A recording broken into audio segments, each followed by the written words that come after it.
Roh kita akan dikembalikan, kita akan didudukkan macam ni. Ni kita baring macam ni, duduk je.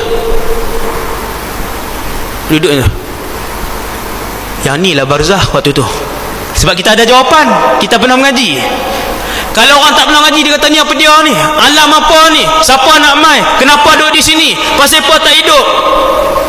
Dia tak ada jawapan. Walaupun dia Islam, dia tak ada jawapan. Dia tak pernah dengar cerita tentang perjalanan barzakh. Tapi kalau dia pernah mengaji, dia tahu ni barzakh. Sagi apa akan berlaku? Malaikat akan mai. Berapa orang? 2. Siapa nama mereka? Munkar wa ahaduhuma nakir. Seorang nama Munkar, seorang nama Nakir. Aswadani azraqan. Nabi kata warna mereka hitam,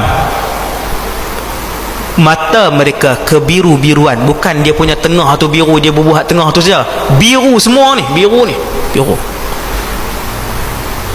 Dan di tangan kedua-dua malaikat ini ada besi yang besar. Siap.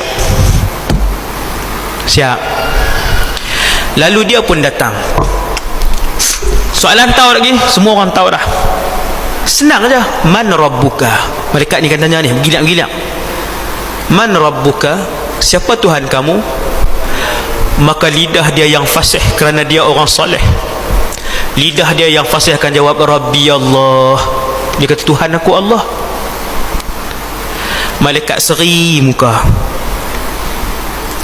Malaikat tanya madinuka? Apa agama kamu? Lidah orang soleh yang fasih tadi akan jawab diniyal Islam. Agama aku Islam. Siapa Nabi kamu? Nabi aku Muhammad. Tanya.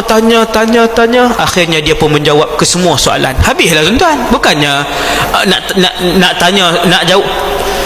Soal jawab Munkar Nakir ni paling kuat pendapat ulama yang saya baca sampai 30 hari. Ada yang kata sehari, ada yang kata 3, ada yang kata 7. Lepas tu habislah. Takkan nak tanya sampai kiamat.